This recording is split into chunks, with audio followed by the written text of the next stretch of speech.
Did you protest? Did you go to any of the protests on that? No, that's not for me, man. It's not your thing, is it? No, it's just not. I think just to make it clear, just in case, my idea of the protest is when people want to stand up for what they believe in, and they may have alternatives, but they also want to try that alternative of protesting, or they don't have an alternative. Protesting is all they can do to show, how their discomfort to it. So I'm all for it, but I just think I like finding alternative approaches which don't involve sometimes me leaving my house. So it's nothing personal. Yeah, I noticed that they like they were trying to. There's like a couple of people that had been in jail or whatever, and because they'd been at the protest and that, then it's looking like they could go back. I saw Dutch talking about it a lot, and a few other people.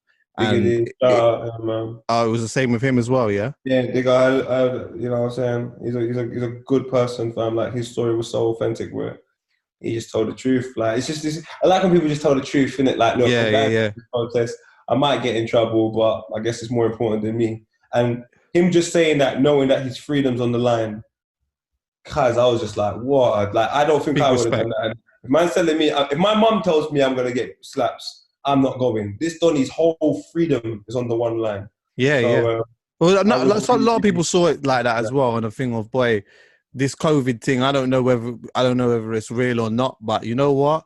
Yes, I know that being in an area where there's loads of people is dangerous, but some people are on the vibe of, boy, it is what it is, isn't it? It's bigger than that.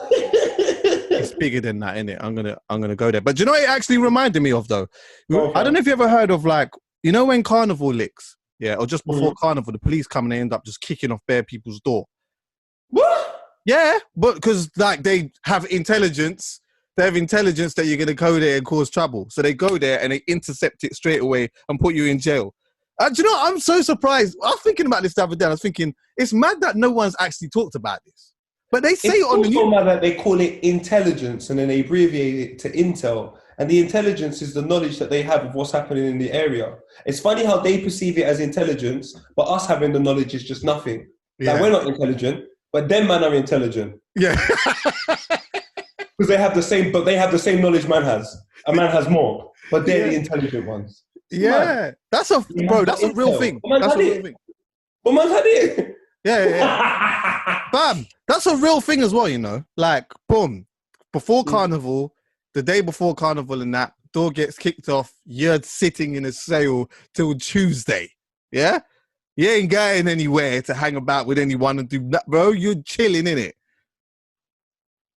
That's kind of nuts still. But I guess it depends on what type of intelligence they actually have. Because if man are like, you know, on the phone saying, rah, let's go Carnival 100 man up and do a madness. And they seen the, you know, because obviously they could look at the text messages and do all of that, yeah. You know what? Boys, I don't know, man. Because they have what? Intelligence. What? Intelligence, King. Intelligence. I remember going Carnival one time and seeing, I think I told you this before, yeah. One time I was at Carnival and there was some youths from Peckham and that was there.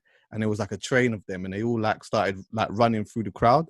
Fam, the amount of man that came walking through, just in that one section, I was like, big man, like, how, like, who organized this? Like, there's so much man. Huh? The intelligence. Bam. It's like, I don't know. Maybe it's, I don't know, man. Maybe it's a different upbringings and all that type of stuff, yeah. But like, I've never been able to I've never been in a situation where there could be like 50 of us. Like, I've never known that much. Even on my estate, I've never known like 50 man for us to just 50 deep. That is a lot, you know. What? Have you? It's 70 man deep. Serious? Yeah, it was lit. All days were lit. I used to love it. Luton Carnival, Bear Man, or... Wait! You went Luton Carnival like 70 man deep? Bear Man, fam. Bear, like, you follow all the dons, you're like, yo, meet here, meet there, boom, boom, boom, boom. Fam, I've gone Carnival with so much man. I thought I was lost, and I was with them. Yes, you was lost in the mix of the man. Because I'm with next man that I don't even know that much, and I'm like, bro, we're all together, man. Yeah. Like I can see how it could be lit still, though. It's so lit. But do you know what 79. killer is though? Do you know what? It was lit from the perspective of we're gonna cause problems. So that's why it was lit in it. But I wasn't gonna cause problems, but I knew that if I'm with a large group of people that potentially might, the odds on anything happening to me, guys, come. Oh yeah, and also on top of that, yeah, you could also just not be involved and no one would really know. What do you mean? I was the master of that. When something used to kick off, I'd go find any railing and sit on the railing and be involved, but be out involved. So I can see what's going on and I'm just navigating through it how I want it. Yeah, Someone yeah. that's active. So when you go back to the block and you start telling the stories, you were able to say exactly what happened because you saw what happened. and it makes it seem like you was in the mix. Come on, fam. I'm moving like Dr. Dre, I was the watcher. So I tell him on everything that happened. But obviously, if it got too peak, you had to run. I'm joking. You get involved in it. But man, when it's like, and the killer is, I'll be honest with you, when there's 70 of you, fam, nothing happens. It depends on what you're. It depends on what you're on, though. It depends on what you're on. Now, more time, nothing really. Well, when we were 70 deep, we just wanted to have a good time. We really just wanted to have a good time and have a laugh. But we knew the dangers of having a good time with like 10 man or having a good time with like 15 man in Carnival. So it was either go with 70 man and do what you want to do, or go with like Carnival is just a draw out, fam. Back in the day. Being serious, how much man did you go Luton Carnival with? Oh, that was at the most. At the most. What, like? I remember I went Luton University, so it don't even count.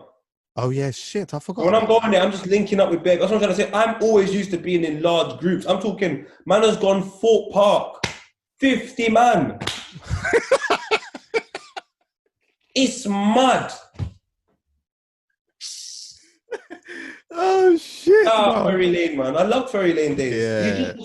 I'm from an estate, so if you're from an estate and you've got a football pitch that everyone goes to, and everyone's kicking ball, once kicking ball is like the 13-year-old thing to do. Once you hit 15, 16, you're still with this large group kicking ball. There's just so many alternative things you can do. Yeah. I've gone cinema. Ask 50 man. We packed up the whole team. Serious? What? When I was in college, we've gone like 50 man. Cinema, popcorn, juice. And do you know how mad it is? Them days, that's how people think you're funny. Because there's 50 you in the cinema. I run a joke. Everyone thinks I'm funny. They weren't even that funny. Yeah, I hear that. I'm talking, I used to say things like, so I'll say something, there's a film we're watching and someone gets slapped or something and it goes quiet. You just hear me go, Lord claps. That sets everyone off. Yeah, it sets the days, man. Loved it. Yeah, no, we never, like 20 man, probably. Like, we used to skate a lot. We used to ride a lot. We used to go to different fucking Luton Carnival and that 1 or 2 times. Carnival, I've never been Carnival that deep though, like ever. I think the most I've ever been Carnival is like 6, 7 of us. And you know what? Ultimately, like for me, the less numbers sometimes the better, because it's like people get lost and all that type of shit. But I think that the more there's like a space between having like a small number, having a big number, but the bit in between is just shit. So you're either going to go with a small group or you're going to go with a very big group. If you just go with the in between, it's like, you know, say one of the key man them get lost in that middle, then it's dead. You get what I'm saying? It's kind of. You know what? I'll be honest with you. You're the smarter man anyway, because like I said, if you're with a big group like me, if you're me in that big group, you're not an integral figure. Like if you're not there, no one don't miss you. But if you already got a group of 6, so if you're not there, of course, that's your direct man there. But my group is so big, I'm telling you, I got lost in between the group. I didn't even know half the niggas around me, but we're all hearing it. So it's like, all right, cool. So yeah, man, you had the smart idea. Just have a small group. Small group, man. Less is more more. Group for me still. Definitely now. Social distance. Yeah, nah, but if Carnival... anyway, I'm not going to say that. But... but like, yeah, if Carnival was happening now, yeah, like I think last year it was me and Ben on one day, and I think someone else. The day before I was with imagine I was with Assassin and Cranium, you know, on the. I remember you saying that's lit though. Yeah, You're that guy though, Chuckie. You always just end up with just doing a mad thing. I don't even know how that happened, bro. I think we was walking. I see one brother that I know that obviously looks after an Assassin, or even a lot of dancehall artists when they're here. I was with Hooli, my brethren Hooli. And then, then we just linked them. And it was like, they wanted to go Rampage. So it's like, yeah, man know where Rampage is. Can we just walk through in it? And then we ended up just being there for time. And then ended up being a little vibe still. That's a good thing about Carnival, man. You can just go through undetected because there's so much people. I've been at flipping... the most undetected I've seen, but detected at the same time. It's always like they were so undetected, they just decided to do extra stuff to get seen. Was Damian Marley, 2014. Mad. Where was that? That was at Street Fest. Oh, mad. And it's like a small mini carnival in Shoreditch. And when I say mini, I mean very mini. But at the same time, because it's in a compact area, that must have been mad. Like a lot of people. Yeah. So it can, again, because it's so cramped, you can go undetected through. Did he perform or was he just there? He ended up performing. Oh, so he just was just there and then he just performed. There, no one would have known. And then all of a sudden, out in the street, them call it. I said, rah. Yeah. Welcome to Shoreditch. Never mind Jamra. I'll never forget seeing Budgie walking through Rampage actually years ago. What? In London? Yeah, this was years ago. He bruv, like I was standing, say you're looking at the stage, yeah. I mean, you're looking at the setup from so I was on the left-hand side, yeah, basically. Say you're looking at it. Next minute now, I just see like bare noise and commotion and cheering and like, you know when you can feel something's happening. There's like atmosphere, something's happening, yeah. Anyway, as I looked, I see this tall brother with a motor bicycle helmet, and he was wearing all black, and he had locks. I'm like, who's that? Man's like, that's Buju. I was like, what? Buju was walking past here. People were like, literally, it was like the Messiah, rude boy. Buju, fam. What? It was like the Messiah. I couldn't believe it. I would have stood back and said, boy, I am not worthy, dog.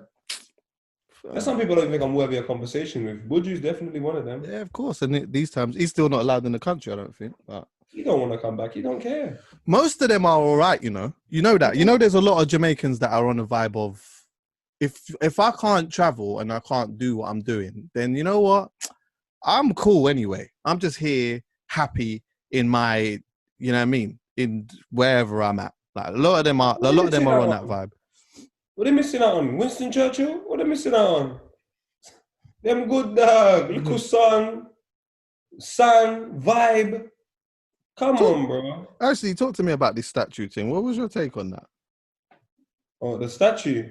Yeah, the Winston. The problem was they wanted to put a statue of me up there, so I understand why man's trying to take things down, because when I'm on there looking saucy, and I'm joking. Nah, man. Hey, hold on, wait. Has Wiley's got a statue, right? Yeah, but Wiley's also got. Where is it? Where exactly is the statue? Right next to the fact that he's a member of the British Empire. I'm going to kill him. I kill him all the time, right? A man bowed to the Queen, cuz. Did he? I didn't even know that, you know. If you get knighted, that's what happens. That's why I said from day one, when everyone was doing it, I remember I've said it on here. And people when did Wiley get knighted? Did I miss this? Like MBE or that thing. And I was always like, I would never want to get one of those. When my dad told me what it was from, I said, I'm not on that, cuz. MBE, member of the British Empire. You want me to be a part of the problem? You must be mad, dog. So the whole statue thing, all of that, that's the younger generation. Remember, the younger generation make things commercial. Nobody else. The younger generation saw what was going on. They rose up. They didn't like it. They went Bristol. They went mad. They're in London. They're going mad. And then what do people try and do? Create a narrative for their anger and saying it. Oh, it's wrong and this and that. And then some people fall for it. But that's the reason we're in this problem in the first place. I hear you loud, brother. It doesn't make sense to me, Chucks, man. It proper doesn't make sense, man. If that's the new thing, if black lives do really matter, then take down the statues. Well, does it? Of course not. They commercialize it. They put it in computer games. They put it in loads of places to make everybody feel like something's happening. Because that's why people thought something wasn't happening. Because all of a sudden you started seeing the issues. That's why I'm saying to people, I think people going to marches and all that is positive, man. Definitely make sure we can get changes. But we don't just want people, because that's why I love the people that march, because the reasons why they're upset is because what they can see, they don't like. So you have to ask yourself, what can you see? Don't just see the same thing as them and then try and get the same problems. Some people are in their yard and they don't know anything else that's going on. So when they see Floyd or whoever passing away, guys, they rise up. They're doing their part. I just ask everyone, what are you doing for your part? This is it. That's a great question still. Don't just join in with everybody else in the crowd just to feel like you're fitting in. Well, that is an interesting thing there, because I know that is what a lot of people have been doing, innit? Like a lot of people have been like, shit, I don't know what to do, so I need to be seen to be doing something. And then everybody shouts about it. And it's like, if you go to the protest, I understand the mechanic of shouting about it, because in order for you to shout about it, you can get change. I was going to say that still. In-house, you've just got to find the strategies in-house to change it. And if you can't, then shout about it. But at least think of a strategy to change it, to let that person know. But if you just like no, that's not even the problem. The problem is when you do in-house strategies and then you shout about it. Like, is Black Lives Matter about ego or about your neighbor? If it's about your neighbor being educated, then who cares who makes the changes? Who cares who? Even when I say certain things on here, like I think we should do certain things. Like I don't want to be this. Like, I'm not the spokesperson for it. I don't have the fucking ideas how to do it. I just know what needs to be done. It's the equivalent of me saying I'm hungry. Fam, can you cook? I beg you cook for me. Or what? I beg I need to make food. Or because I don't know how to cook. I can't lie to you. So I'm even gonna have to buy it. I know I'm hungry. I know certain things are bad. I don't know how to change it, but I can at least identify it. Don't ignore it. Do you know what I mean? Yeah. Actually care about this issue, fam. Like everyone's just the black screen, and some of it's embarrassing, bruv. Like proper embarrassing. Is that what Black Lives is to us? A 1 March and FIFA putting Black Lives Matter on their computer game. Did they? Like, bro. Did they? I didn't even know that. Now I believe in God, and that's why I'm so happy. I actually believe in God because of this whole situation. It's made me believe in God. Talk on that. So my belief in God, or my lack of belief in God, was purely because of confusion of life. Nothing made sense. And then I had to go back to the why I was starting. So my mum and dad might have got drunk, had a bit of sex, boom, boom, bow. 9 months later, here is this really skinny, light-skinned child. Pretty cool. That means when I came in this world, Chuckie, I knew nothing. I was a blank canvas, born into a world of racial oppression. So life has filled out this canvas. So all I really know is what everybody's told me and showed me. Then I thought about, well, who raised me? My dad was not really around, but really around. My mum was not around, but really around. So realistically, me and my brother just watched TV all day and we socialized outside. So if anything, we got raised by television and other people outside who probably got raised by television. Yeah. Now, what does that look like? Well, television has programs. And if you watch enough programs on a particular channel, that will program you and channel you to a place of whatever they want you to believe. So if you watch Channel 4, it's all about inclusion. Oh, inclusion, people, Channel 4 inclusion. We got so much different colors on our channel. Woo! So whatever program you watch there, it leads you to believe that inclusion happens in one part of a 5 scale. So that's what you begin to look at yourself as the minority, because on Channel 4, that's where you're seen, and it's small bits. But on every other channel, it's a depiction of the world in which you live in. Loads of white people. It shows you EastEnders, which is the east part of London, but there's like one black family, maybe an Asian family, and obviously you got Winston that says hello now and then. Apart from that, is a bag of other people that you don't recognize. Like, these are all things to create narratives within your mind.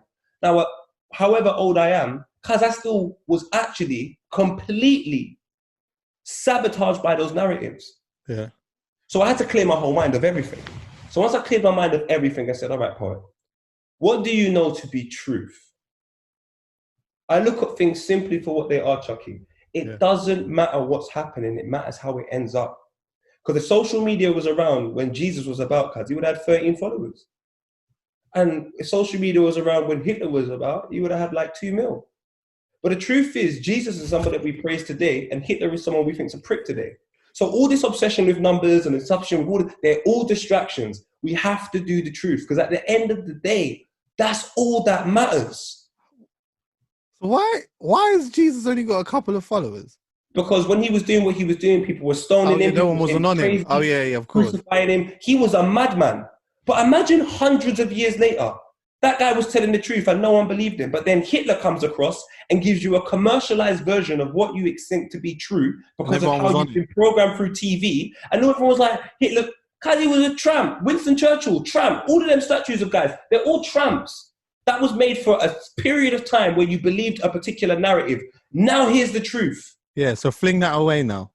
fling that away. So when I think about that and I think about where religion and all of that stems from and so on and so forth and beliefs, I think to myself, rah, I was even controlled to probably not believe in this God. Then I was like, why do I believe in God, Chuckie? And it sounds so stupid, my reasons. But they're just things that I can't explain. I understand that there's reasons behind it, but it can't just be coincidence. And I will say this, and everyone will go, oh, you're an idiot. And I understand that fully, and I back it to a certain extent. But this is weird to me, Chuckie. This is so weird to me. 2016, 2015, Raheem Sterling is getting slaughtered in the press. Bits. To bits, to the point where me and you are having to try and stand up for him on our platforms, as well as me and Booj and various other individuals are really trying to stand up for Raheem Sterling.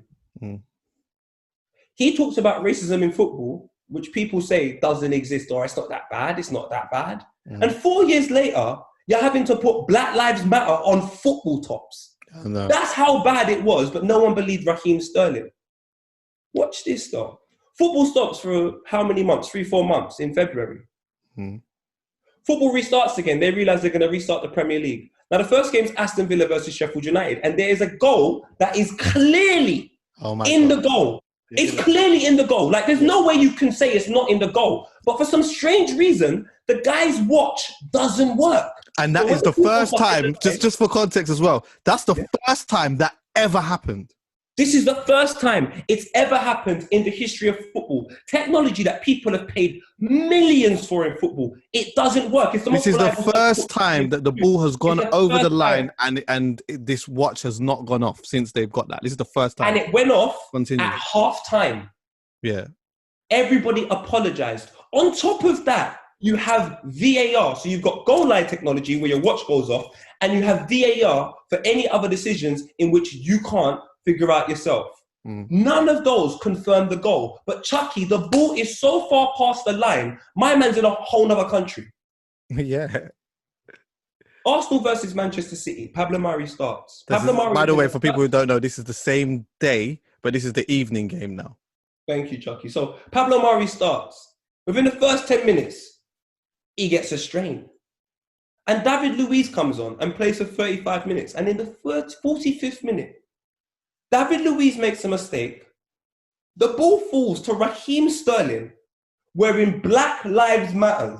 When he was, I would say, in this generation, one of the first footballers in this generation to be introduced to this younger generation who really was a victim when it came to racial oppression. He's the first man to score after COVID in this whole Black Lives Matter thing. And there was 22 men on the field. I know he's a regular goal scorer, but he hasn't even scored all year. I was about to say that. He hadn't even scored this year. That all year only means probably 2 months. I get what I'm saying. Well, it's only like, I think it was like 8 games or something like that. Is far too coincidental for me to just say somebody somewhere hasn't just like, I just think certain things are just God's work. I hear that. I get it, but it still doesn't make sense to me. There's so many reasons why he shouldn't be the first goal scorer. There's so many reasons why, like him out of everyone. Cause it's mad. What they're saying 100 years from now, when we take a look at the first goal scored for the Premier League post COVID-19 epidemic in the Premier League restart. Whilst all of this has happened, we have Black Lives Matter on the top. Raheem Sterling's the first goal scorer. I'm sorry, I just can't believe that. I can't. For me to believe that, then that means I've taken everything I've lived watching and absorbing. Yeah. I'm just saying that's conditioned my mind to just say that's normal. Yeah. I'm sorry, Chuckie, and I know I sound crazy. I get it. No, you don't. And do you know what? Go on, sorry. God's work. Well, this is what I'm saying, yeah. That's why I think one day we got to do a real, like a proper, like segment on, like coincidence. I don't know how to say this, but like coincidence and God's doing, because there are certain things that just seem so. It just can't be a coincidence. It just can't. And you know what? Even with that, the example that you gave, yeah, because I was watching that game yesterday as well, right? Mm-hmm. And Sterling scored the goal, and I said straight away, there was no when I actually think about it, yeah, because you know people always talk about the football gods and all of that stuff, yeah. Mm-hmm. I'm like, there was actually no way that there was going to be another person that was going to score this first goal in this circumstance, innit? And like the fact that it happened was like, nah, that's not and you know what? It's more so what you said before. There was a goal in the last game, and it was a goal that even if goal line technology didn't exist, it would have been given as a goal because it was obvious. It was obvious. You know what it is? Because some people maybe don't watch football, and there's a camera here. I've got a picture of it. Okay, go on. Now, maybe send it to Callum. You don't need to be an expert in football to see that ball is so past the line. Can you see it? Yeah, of course. It's good. How can that not count? And then the reaction of the players, and the reaction of the players of the team that had the goals scored against them. But it was everything. It's just mad. The guy that comes on the field replaced the man that was injured, and the gaffer even says, "This is the reasons why I didn't want to start him." And it's all just, you know what? Like I said, I might be still. I agree, I'm crazy. But sometimes, whenever I think, "Am I crazy?" I go back to an interview where Charlemagne tried to make Kanye West seem like he was mad in 2013 for the things he was saying. I'll talk about this. 7 years later, he's a billionaire. I am not Kanye West. I'm never going to be. I'm fully aware. Them and I'm mad talented. Well, his messaging, like when he was trying to say what he was saying, like people were not listening really to what he was saying and just looking at a man shouting. And I was saying before, I'm not saying I agree with everything that he's saying, yeah, but like he's actually saying some real shit here. What you say? He's saying some real shit. He just took 7 years to land, but let him land. I get it sometimes. I was like, oh, right. You just need to live through the consequences of things. Yeah. Things are all down to personal experience. If you think something, more times it's down to what you've experienced. But the moment someone comes in and goes, I've gone through this, like on a very simple scale, I always say to my cousin, do you know what it's the equivalent of? If you ask me where the post box is, I tell you, turn up, turn right. If you ask me why I know, it's because I have to drive past it every single day. So if there's another experience I can go through in life, and I understand that's mad simple and it's everything because it's just something that's there. But if you've been through an experience over and over again with people that are all learning from the same thing, television and life, then the likelihood that similar behavior patterns are going to be happening, for me, is very obvious. But when people do certain things, I'm always like, cuz I've seen this before. I've seen this all before, fam. So even when I take a look at this, you know, why we started this conversation, this whole Black Lives Matter thing, and I see the way some people are gravitating towards a situation that I've been invested in for a very long time, I will see your shift in. I see the consequences of this for you.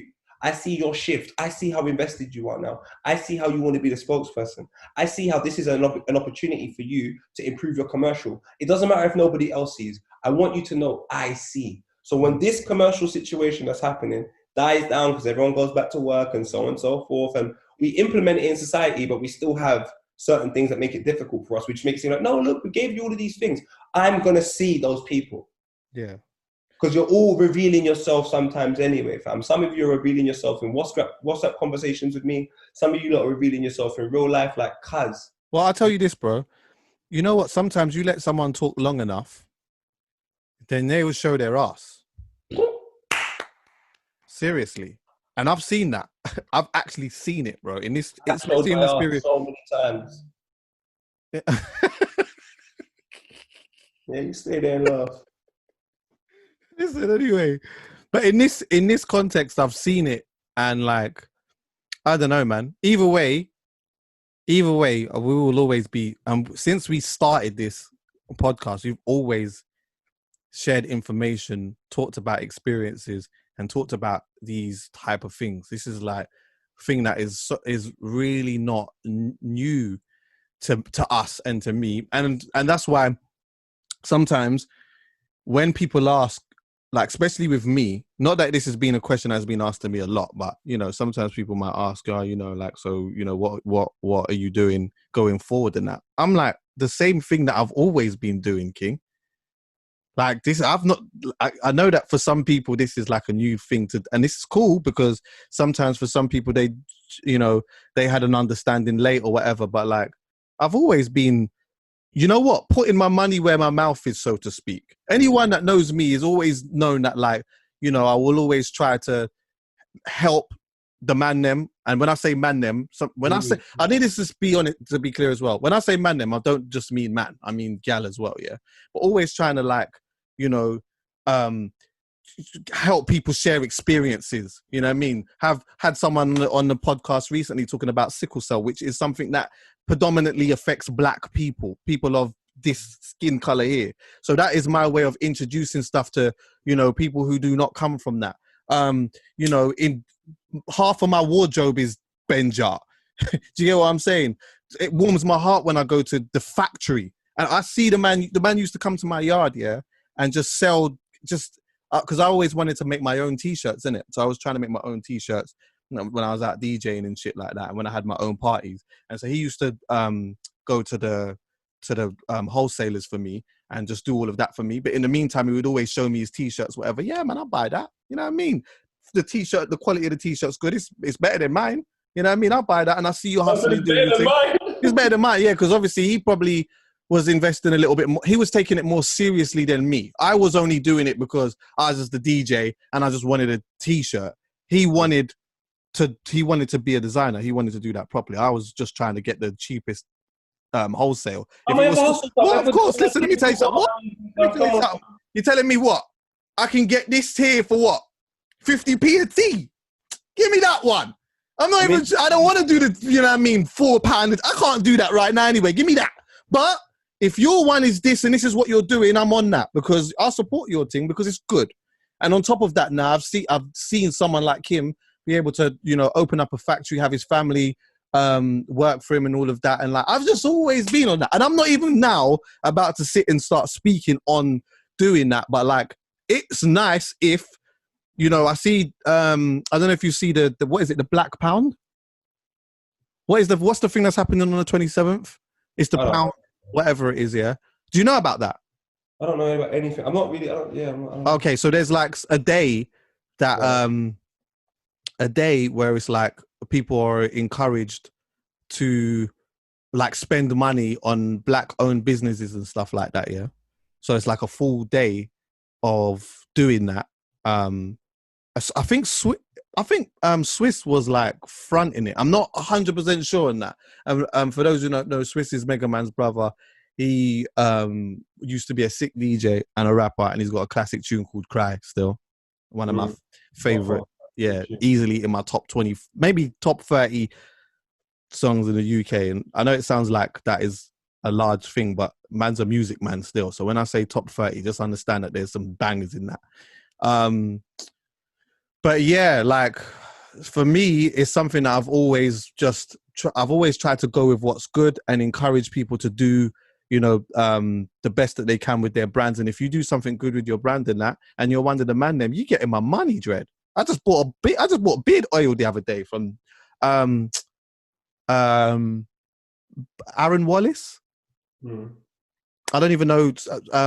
Someone told me about him the other day and highly recommended it to me. I went on this thing, professional beards. I looked at the ingredients, man's using property. I said, what? Get me 3 of them and I'll pay for that. Yeah? Proper highly, man. That's proper dope, fam. And even what Swish is doing is proper dope. It's so nice that people are just trying to get awareness to homes that might not even know about it. Like, I think that stuff is lit, bro. I can't lie to you. Trust me. With me, though, and with everyone that we're around, it's just a village mentality, fam. Like, I just do what I think is right. So therefore, I never feel the need to boast about it. And I'm not saying that's the reasons why anybody else, but that would be the reason why I would boast about it too much, is because I would want the need to everybody. No, I'm just like, if that's what you do, and if I just get everyone to do it, then it could just be a thing, innit? That's what. But then some people, like I said, they have to do the protest approach. And yeah, I'm just more interested in people that if we feel that we've at a level where we can do some real influential stuff and no one even knows it's us, I think that's what we should do, bruv. Because to fight the system, they introduced racism within it and didn't even tell you. So you're making you subconsciously racist without any of you knowing, and then everybody's shouting about letting everybody know this information. It's like, they didn't let you know. They're the enemy. If you're trying to fight about them, why would you let them know every move you're making? Somebody has to do something in the quiet. Like, it just doesn't even make sense, but... Yeah. Well, the good thing is, though, there's like, everyone plays different roles that can contribute to big changes in it. So it's like, you know, if there's a big group of people that's out protesting, that can help. And then obviously if there's a equally the same amount of people, if not more, people doing the changes from behind closed doors. That essentially, there won't be more. Never be more. There's always more people, Chuckie. It's just that I just wish some people recognize that you're not part of you don't do nothing for the people. Don't just turn up when it's time to commercialize your brand. Yeah. You're turning up. I'm not even going to talk about the details and the semantics, because then people will link it and say I'm talking about this person. I ain't talking about anyone in particular. I'm just saying, if you're turning up because it's a PR thing for you, Kaz, don't worry, man. I'm not even going to say nothing bad about you, because now I believe in a higher source of energy. Kaz, you will get what's coming to you. I know you think that everything's lit now. I know you think you've got away with it. I know, I get it. You're all going to make money. You're going to laugh at everybody else. I get it. You're going to look down. You're probably going to watch this podcast and say, Poet just chat shit. I understand fully, and I agree with you. I do occasionally chat shit. But here's the one thing I promise you. If you're lying, everyone's going to find out. I don't know what lie you've told, so you got to figure out what that looks like. Because Jeffrey Epstein was the one of the worst. And every moment, he thought he knew what he was doing. And he lied to a lot of people, and he had a lot of people supporting him. But in the end, he probably had to fake his own death to get out of it. So I'm just saying to you, that's the worst example of lying. Everything trickling down. It could be your girlfriend finding out you cheated. It could be anything. But I promise you one thing, you're going to feel like a prick when you found out you're lying. A prick. And no matter how much things you try to do to cover it up, the truth is the only thing that solves the problem. So I'm saying, people, go down to these marches, go down to do things for black people because it feels like the right thing to do. Not because it's a PR opportunity, otherwise, because it just keeps us in the same place we're at now. It's just selfish. You just touched on Jeff. I wanted to talk about that quickly, but just before I do that, like, you know, like everyone, Jeff? I wasn't going to, dash for that quickly. Okay. What was I going to say? That's it. Tyson Fury, yeah. This is funny because, like, obviously, man rate Tyson, innit? Like, man love him, innit?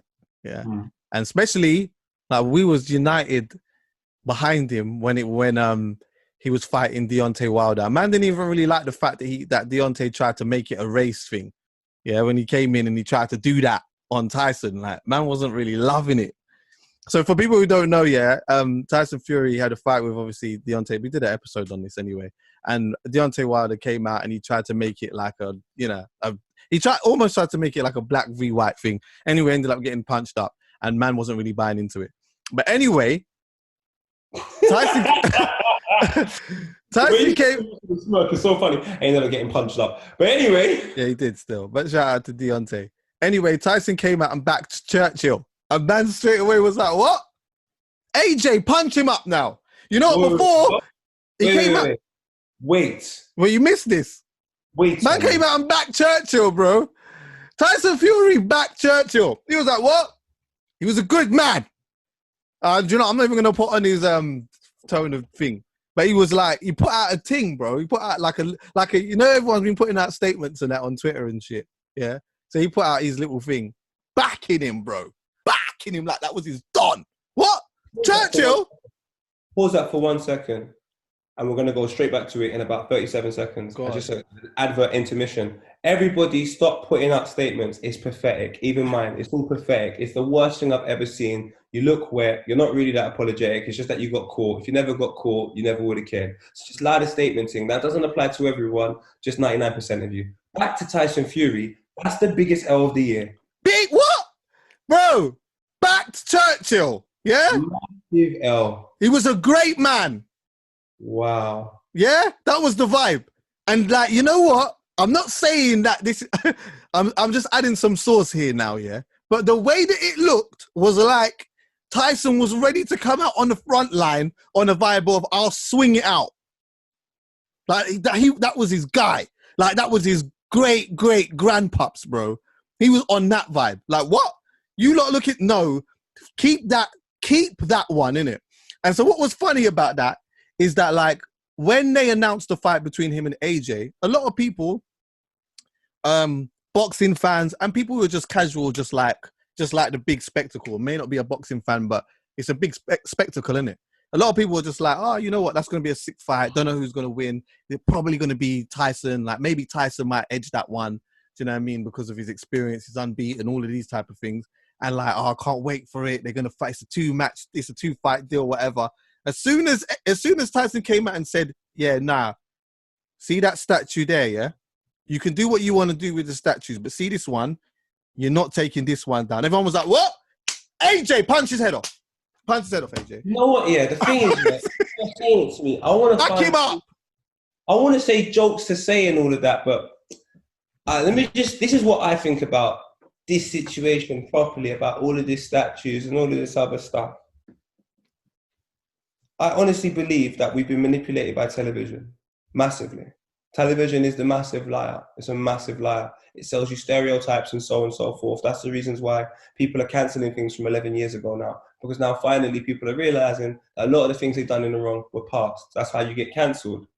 Now, if cancel culture is going back 10 years and people are having to apologise and so on and so forth, the question is, why is everyone cancelling the members of the public that have been traumatically affected by because it's like, this is why I'm confused, Chuckie. Like, if we all can agree that the system's racist, therefore everything implemented by people within the highest bracket in the system do everything to keep racism at a point where black people are oppressed, I'm not even upset with any of the results of my black people from it no more. Genuinely, from the bottom of my heart. Because if you're born into a world where it's impossible for you to be racist to a white person, do you know how mad that oppression is? How can I expect you to become gold? So anybody that comes out like you, Chuckie, or comes out like anybody, that is a fantastic achievement after what you've been coming through. Now, if you take a look at that, anybody that's contributed to making your life hell, Chuckie, how can I rate them if I say you're my friend? So if I know you've been born into a world of institutional racism and Winston Churchill supported that narrative, how the hell can I get angry at anybody for wanting to take a statue down? Because if anybody wants the statue to be up, then you're basically saying everything. I can tell you my government name is Kyle Stewart. That takes me back to a fucking slave house in Scotland, Chuckie. Like, bro, my children are Blackpool. Or Blackpool. Rizzi, Khalifa, over Tiny Brizzy. That takes them back to a village in Jamaica, a village in Tunisia. You know how important the Zion name is in Jamaica and Khalifa when it comes to... Come on, bro. Like, I'm making sure their name's taken back somewhere. Because of people like Winston Churchill, my name don't take me nowhere apart from where my slaves were. Like, bro, how can you support that individual? So if you support that individual, that says a lot about the person you are. That means Tyson Fury, the person we were celebrating on our culture, was an intruder. He was here to help the business of Tyson Fury. And we all support him, we make him big. Go on, Tyson, but we don't even know why he's here. Little do we know, my man's here playing this ignorance thing. Boom, he boosts up his team, Morgan Heritage, all of that. You're playing all of that, but the one reason why we have to make all of that music and try and survive is the man you're supporting. Because of him. Yeah, exactly. You don't understand. And you know what, Chuckie, I'm going to be real with you, like so real with you, like on some real stuff. This is why it's difficult for me to go to labels and all of this, fam. Don't you all understand, like, as mad as it is, I only want to work alongside people now. I can't work for you unless you're the boss of your company. If you're not the boss of your company and you're telling me what to do, because you're following instructions, and the instructions you follow, if you work for a big company, they're not your instructions. And I don't even know what they're meant to do. They're part of a long-term plan to keep me in some institutional racism. Because now this is what's going to happen. When you come to work with me, I'm going to say to you, this is how we're going to help our community, because that's all I've ever done. So if you want to help me, help my community, let's do it. But if you want me to come over there and do what you're doing, and I don't even know what plan that's part of, but it could potentially oppress my people, because I might have to start refusing that situation, fam. I don't think it's right. Unless I can see how damaging it can be. Unless I can see that it can only profit and benefit my people, because I just can't do any Tom, Dick and Harry thing, fam. I'm not on it, fam.